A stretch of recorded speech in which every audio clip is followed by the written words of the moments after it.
শনপাপড়ির মতো লাচ্চা সেমাই ভাজা তৈরি করে দেখাবো। একদম মুখে দিলে শনপাপড়ির মতো লাগবে আর মুখে দিলে একদম মিলিয়ে যাবে।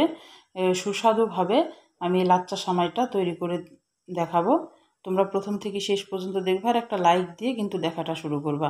আসসালামু আলাইকুম। হ্যালো বন্ধুরা, তোমরা কেমন আছো? আশা করি তোমরা ভালো আছো। আমি আলহামদুলিল্লাহ ভালো আছি। আমার শখের কিচেনে তোমাদের সবাইকে স্বাগতম। প্রতিদিনের মতো আবারও একটি রেসিপি নিয়ে এসেছি, লাচ্চা সেমাই ভাজা। ঝরঝরে লাচ্চা সেমাই ভাজা তৈরি করে দেখাবো। চলো শুরু করি। আমি এখানে লাচ্চা সেমাই নিয়েছি 1 কাপ, তারপরে হাফ কাপ চিনি নিয়েছি, নারকেল কুড়া নিয়েছি, আর বাদাম নিয়েছি, এলাচ 2টা নিয়েছি, আর তেজপাতা নিয়েছি একটা, দিয়ে 2 টুকরো করে নিয়েছি। আর এখানে একটা দুধের প্যাকেট নিয়েছি, 10 টাকা দামের দুধের প্যাকেট। আমি এবার একটা কড়াই নিয়েছি, কড়াইয়ে আমি 1 চামচ মতো ঘি দিয়ে দিলাম। ঘিটা দেওয়ার পর জালটা একদম লোয়ে থাকবে। আমি 2টা এলাচ দিয়ে দিলাম, তারপরে তেজপাতাটা দিয়ে দিলাম। বাদামগুলো এবার দিয়ে আমি বাদামটা একটু ভেজে নিব।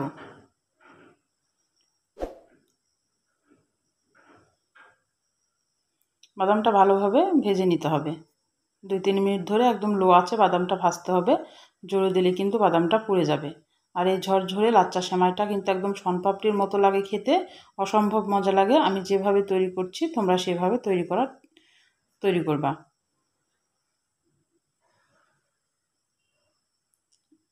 আমি বাদামটা 2 মিনিট মতো একটু ভেজে নিব।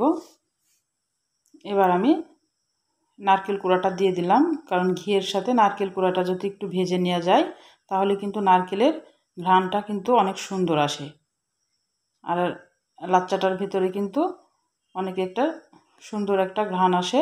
সেজন্য ঘিয়ের সঙ্গে আগে নারকেল কুড়াটা একটু ভেজে নিবা। আমি একটু এখন 2 মিনিট মতো একটু নারকেল কুড়াটা ভেজে নিলাম, নিয়ে এবার লাচ্চা সেমাইটা দিয়ে দিচ্ছি। এটা আমি বনফুল প্যাকেটের লাচ্চাটা নিয়েছি। তোমরা যে কোনো লাচ্চাটাও নিতে পারো, যে কোনো লাচ্চা দিয়ে কিন্তু এটা হয়। দিয়ে এবার আস্তে আস্তে কিন্তু একদম লো আছে কিন্তু এটা ভেজে নিতে হবে। এটার জাল কিন্তু কখনোই মিডিয়াম বা হাই রাখতে যাবে না, নাহলে কিন্তু পুড়ে যাবে। এবার আমি চিনিটা দিয়ে দিব। চিনিটা দিয়েও কিন্তু এটা ভালোভাবে নাড়তে হবে। এখন আস্তে আস্তে সময় নিয়ে চিনিটা গলে আসা পর্যন্ত কিন্তু এটা ভাজতে হবে।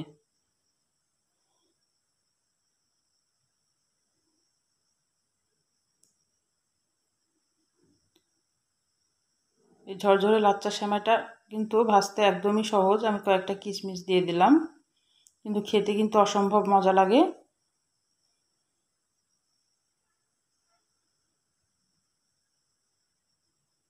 আমি কিন্তু এখনও গুঁড়া দুধটা দিই নাই, আমি গুঁড়া দুধটা কিন্তু পরে অ্যাড করব। আমি আগে একটু চিনিটা গলে আসা পর্যন্ত অপেক্ষা করব।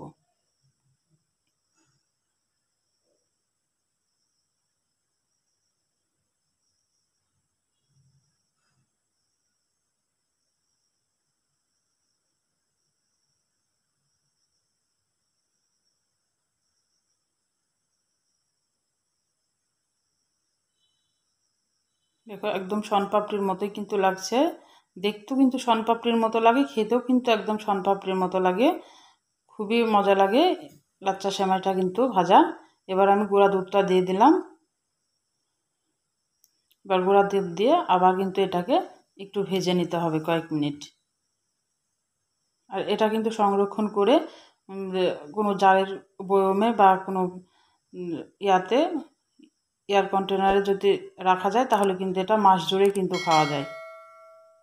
এটা কিন্তু সংরক্ষণ করেও খাওয়া যাবে।